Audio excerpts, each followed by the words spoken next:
You know what can make you feel really isolated? Liking something you're supposedly meant to hate. And the best example of this sense of uncanniness is the relationship between myself and the Call of Duty series. You're meant to yell at the state of the industry, you're meant to criticize the hell out of it, and you're meant to stop enabling Activision with your purchase. But the public outcry hasn't stopped it from becoming one of the most successful game series of all time. People obviously want more of this series, and I'm not ashamed to say that I am among those. Call of Duty is one of the biggest success stories out there, filled with wonder, exploration, drama, sadness, and anger. The public seem to agree that the titles aren't objectively terrible, but it hasn't stopped years of hate flowing towards it.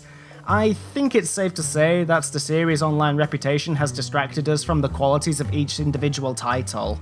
The peak of the hatred hit during the time of Modern Warfare 2's release, but the resentment is still there several years on, and I can understand why. This series has negatively impacted potentially good games by trying to appeal to the Call of Duty crowd, including Homefront, Medal of Honor, and ultimately Battlefield. Battlefield 3 could have been a good competitive romp, but instead became an archetype of why I hate those kinds of games. I'm not really big into multiplayer portions of these games, because your enjoyment is dictated by the community most of the time, and a quick glimpse at said community stereotype is enough to make you shy away from it. Regardless of the reputation, the one aspect I normally enjoy from this series is the single player portion, which will come as a surprise to a large portion of the community considering the DLC and online presence is almost exclusively spent on the multiplayer portion. In the Black Ops 3 video I made last year, one of the biggest points I emphasized was that I wanted enjoyable gameplay with the right context to keep the story going.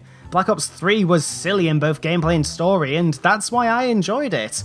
But with Infinity Ward slated to release the bafflingly named Call of Duty Infinite Warfare this year, I thought it would be a good time to return to their modern era games and see what made them stick. And by modern era, I mean from Call of Duty 4 onwards. I know COD 2 is considered a fan favourite, but it's hard to find a copy of it on store shelves, as well as being fairly expensive on digital distribution platforms. Seriously, Activision's policy in keeping the value of the series high is by keeping prices up. You can buy Black Ops 2 and Black Ops 3 for the same price despite a 3-year gap between them, and that's just baffling! Then again, the series entered mainstream success with the 4th entry, and they've confirmed its remastering via this entertaining tweet, so what the heck is going on? Whatever, let's just get started.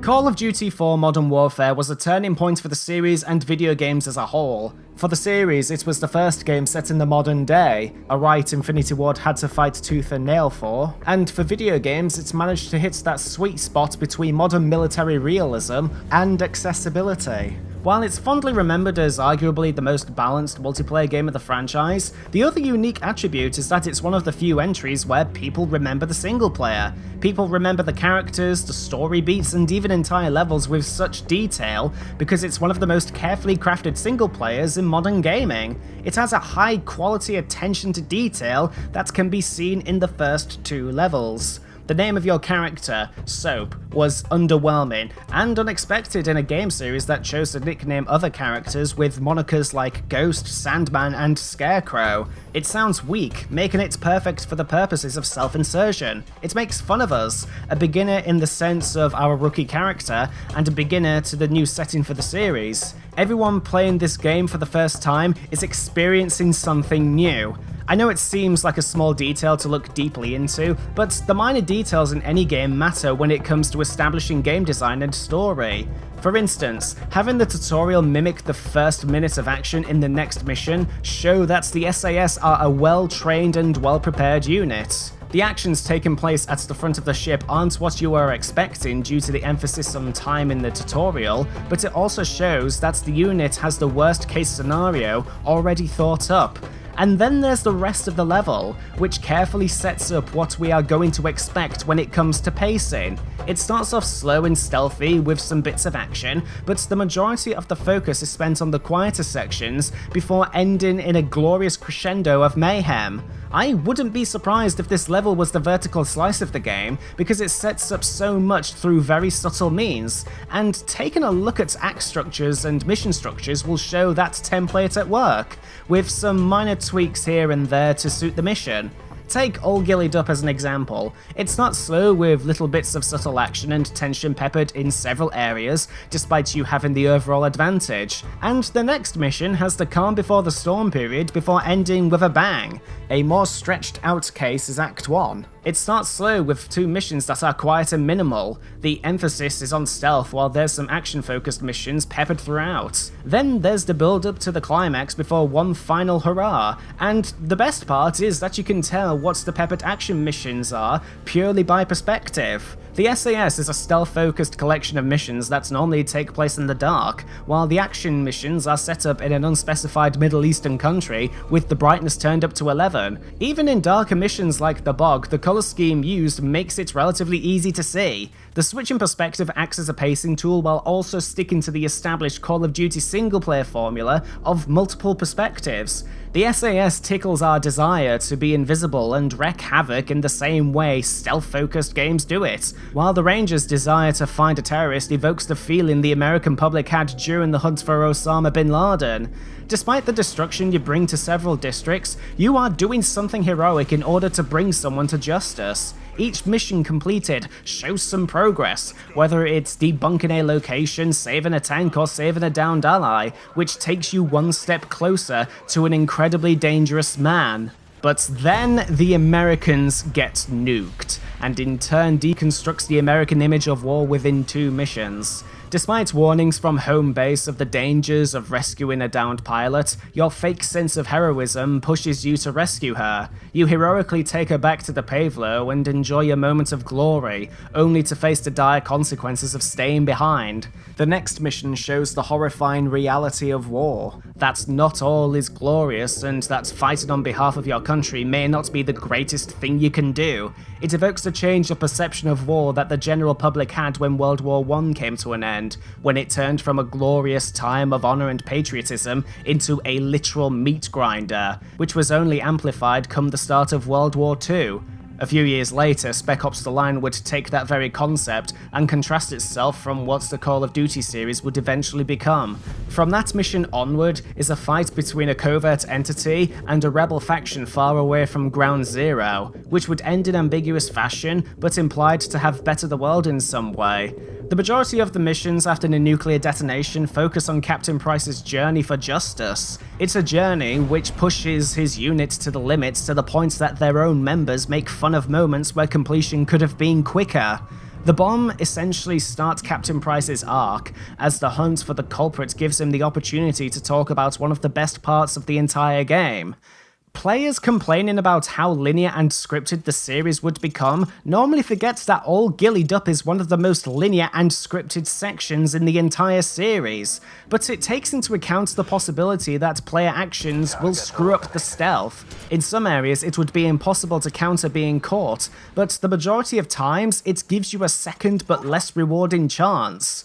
There's a layer of satisfaction to not only killing the enemy, but doing it in cooperation with a friend while staying hidden in the shadows. After that section, we enter the climax of this game changer. It unifies 2 different factions under one banner with one goal grown from 2 different motivations. Every single player character in this game has some sort of connection, where playing as them makes sense, and when it came to the only character that isn't connected, we absorb the information that American intelligence is likely to pick up. We didn't know Zakhaev and his son were at the execution. The only named character we take from that section is Al-Assad. The game ends in spectacular fashion as we race against the clock to save the world, but the mission then demands that not only we disarm the nuclear missiles, but also escape the facility. It's bombastic for the right reasons, and the final encounter hits the right spots as far as a grand finale is concerned.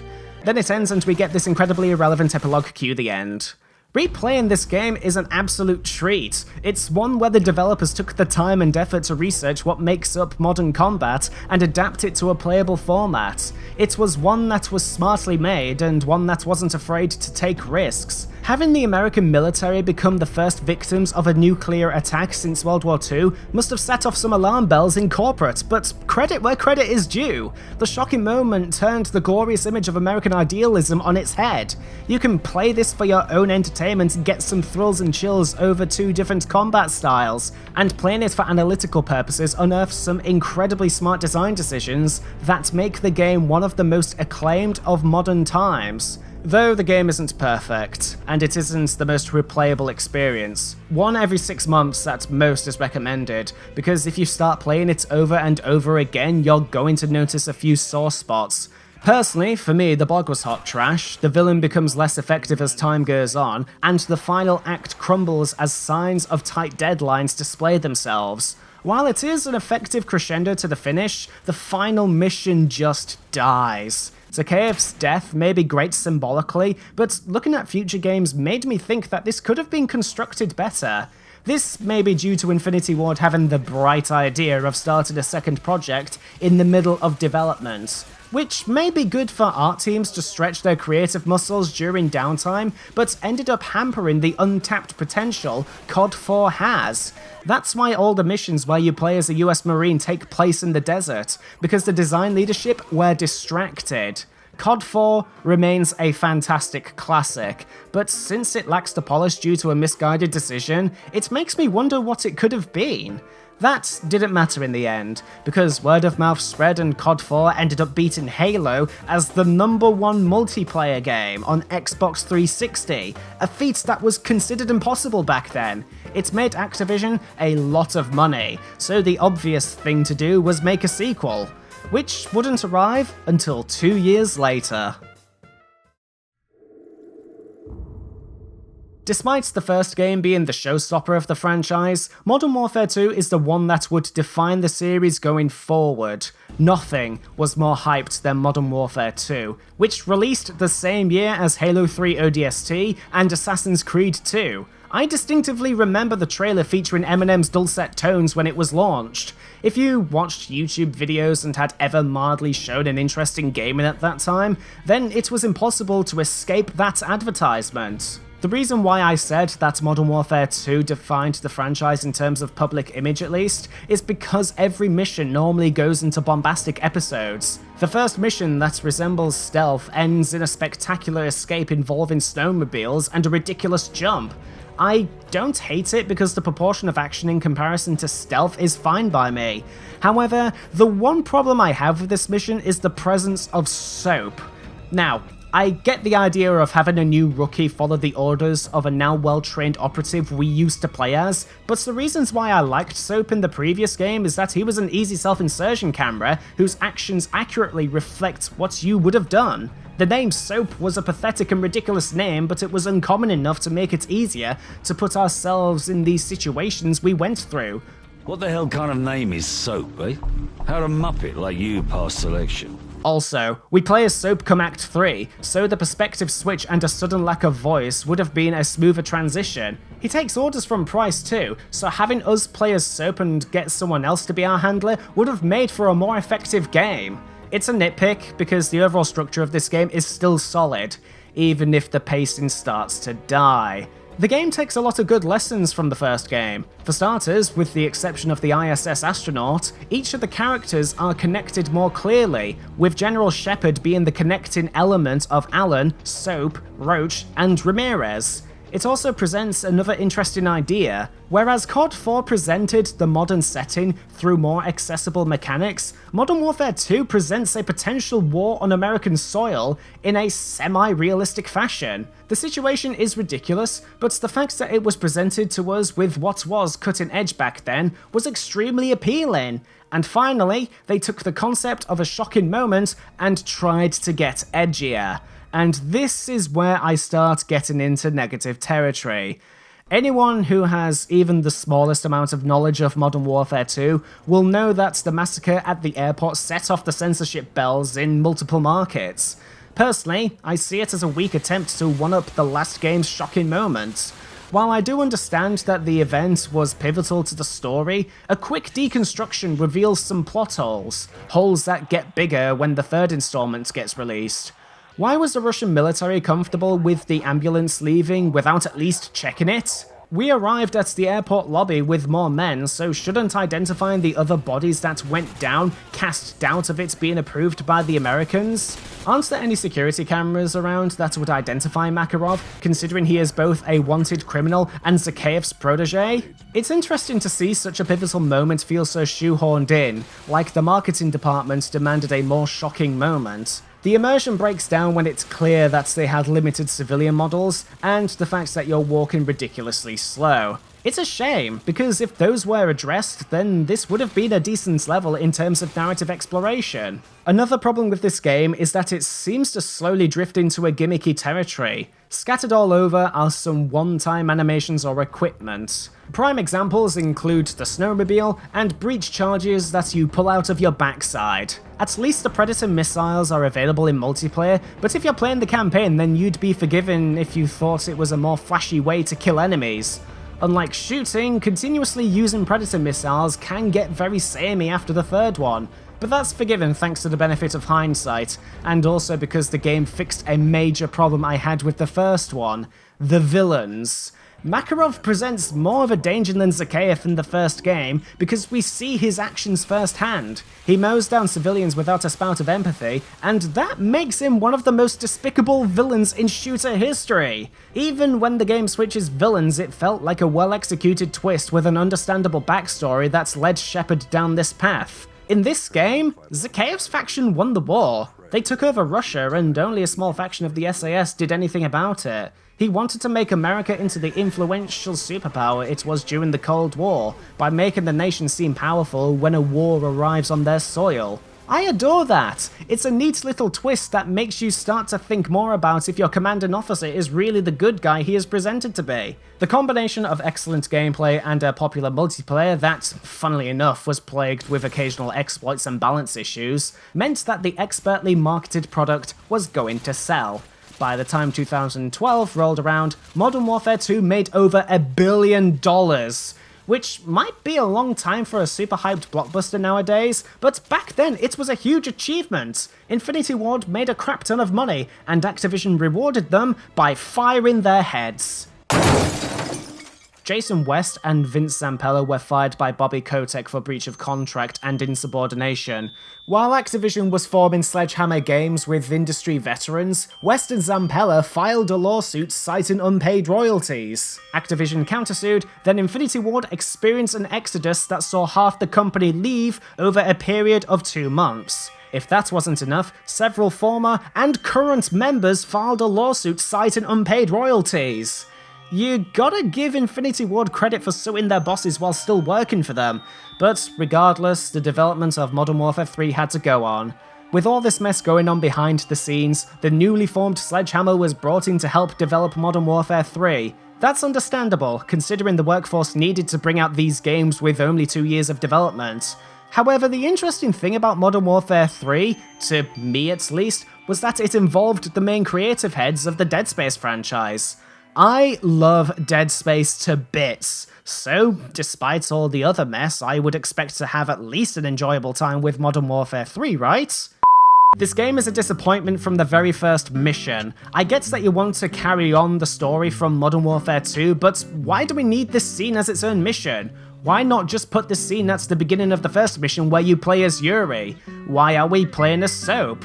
I know we've played him before, but this is the only mission where you play as him in this game. How did they get their hands on this type of machinery? How did Makarov track them down? The missions in Modern Warfare 2 went out of its way to emphasize that Makarov's faction were mostly on the defending side, but the only time they were on the attacking side, it was against civilians and under the guise of an American accent. And that doesn't even go into my general view of Modern Warfare 3. It's destruction porn on a massive scale, going from destroying the entire Russian navy to destroying famous landmarks and places.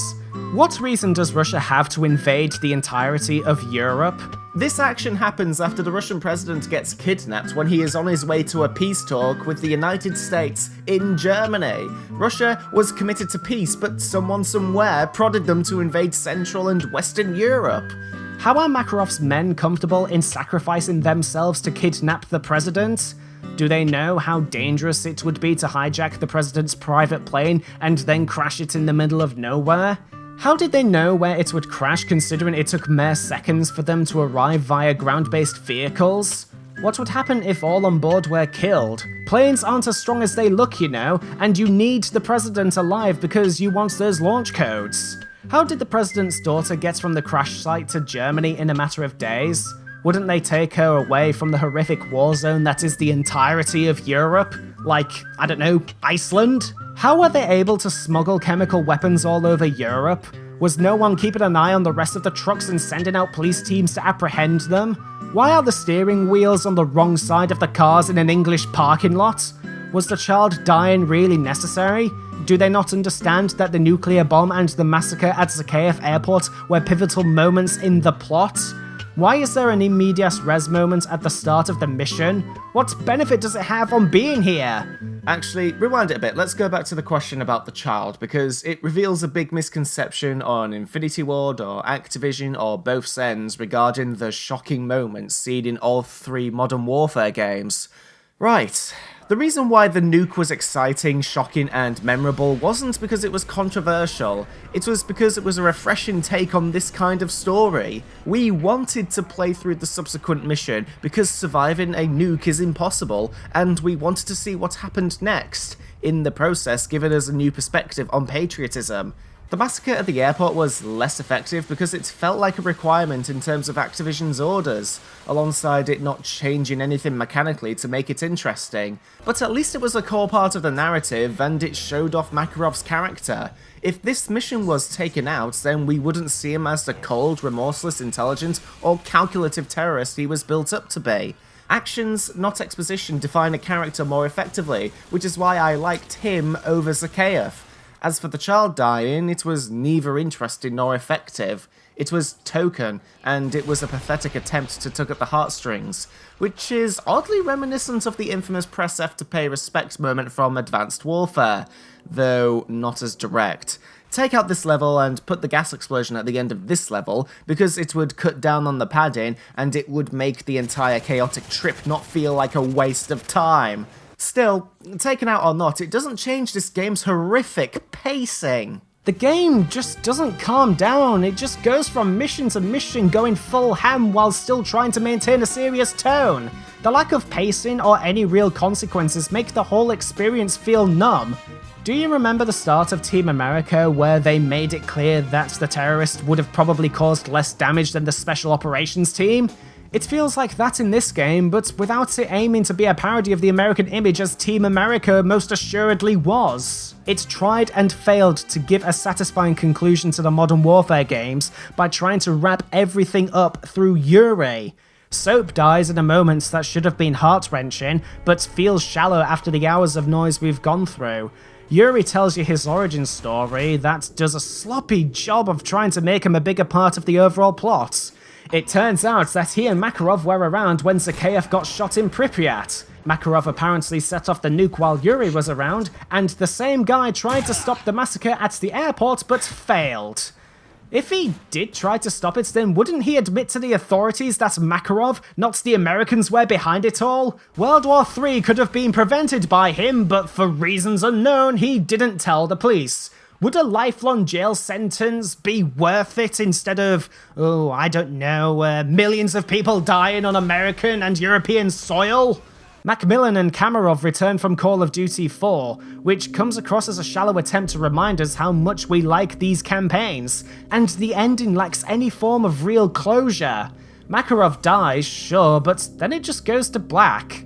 The strain the production team must have been going through during the Exodus and the lawsuits clearly show itself, because it is a poorly thought out conclusion to a respected arc of a very popular franchise. It has one tone throughout, and that is the same tone you can find in any typical Michael Bay movie.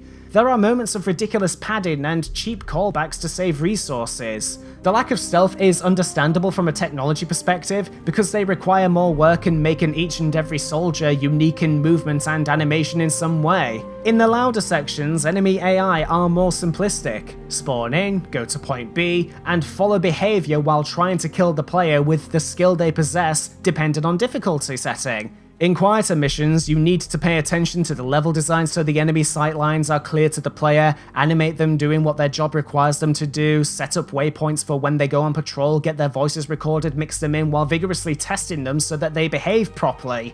Not so here.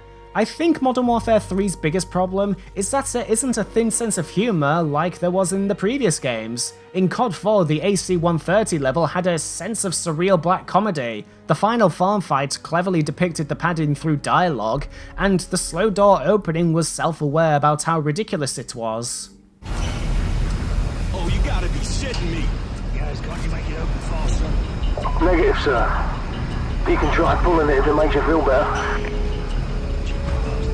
In Modern Warfare 2, most of the humour admittingly came from the amount of times Foley said Ramirez, but even if you ignore that, there were still moments of absurdity that at least made me chuckle. For Modern Warfare 3, there was no sense of self-awareness. No jokes about how absurd Makarov's plan is, no jabs at the Russian invasion or how this level is eerily similar to the Normandy landings. It just coats itself with a grim tone and expects you to ride along with it. I am not playing Spec Ops: The Line. I am not playing The Walking Dead. I am playing a Modern Warfare Call of Duty game. Sure, it has pretty solid mechanics, even if it seems to rely itself on temporary gimmicks more than the previous entry. But mechanics are only a skeleton. It needed some flesh, and unfortunately, the flesh provided was drab and unappealing. I remember completing this and thinking that it was just a complete waste of time, but I also felt pity for the people who poured their heart and soul into this game despite the drama.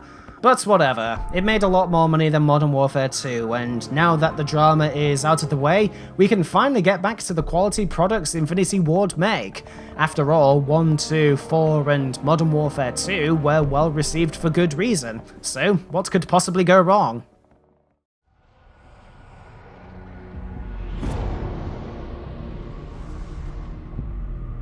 Call of Duty Ghosts was released with the purpose of creating a new continuity involving a fictional war that takes place in the nearish future.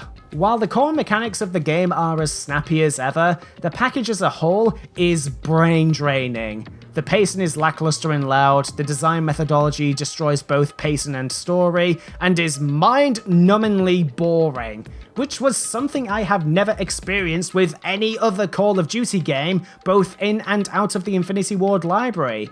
You can imagine a create by checklist method of game design which was sent in from the marketing department.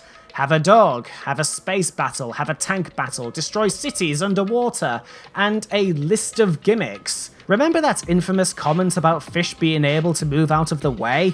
So we have fish move out of the way when you get close to them. That only happens for one level, and it doesn't feel like a key feature to advertise. The gimmicks listed make this game feel like a slog, and it looks worse than its predecessors. Call of Duty Ghosts is also a great example of an interesting concept that's squandered in the final product.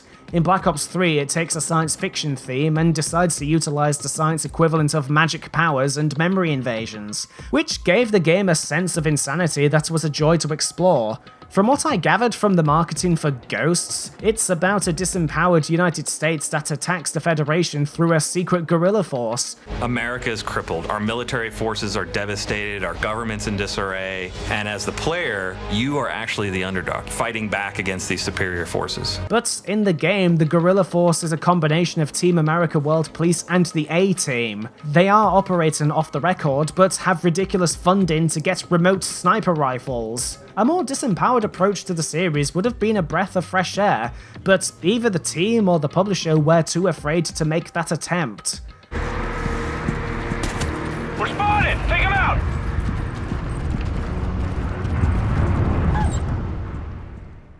Ghosts was the game that broke the camel's back. It sold less than Black Ops 2 on day one, with Activision claiming that the then upcoming releases of the PlayStation 4 and Xbox One were to blame.